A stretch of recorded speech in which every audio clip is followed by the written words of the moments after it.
জানেন কি, পৃথিবী এখন এক ভয়ঙ্কর যুগে চলছে, কলিযুগ।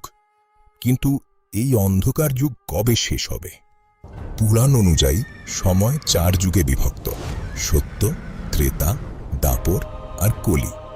আমরা এখন কলিযুগে আছি, যা শুরু হয়েছিল 3102 খ্রিস্টপূর্বে শ্রীকৃষ্ণের মৃত্যুর সাথে সাথে।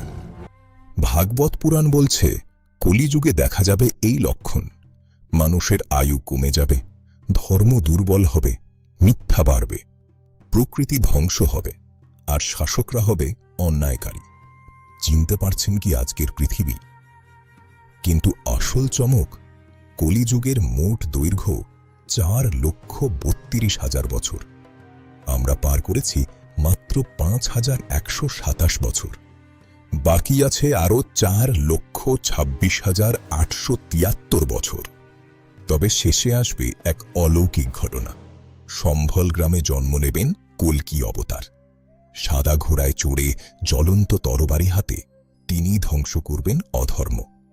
আর শুরু হবে আবার সত্যযুগ, স্বর্ণযুগ। কালচক্র ঘুরছে, প্রতিটি যুগের শেষ আছে। আপনি কি বিশ্বাস করেন কল্কি অবতার আসবেন? কমেন্টে জানান। ফলো করুন অগ্নিবীণা।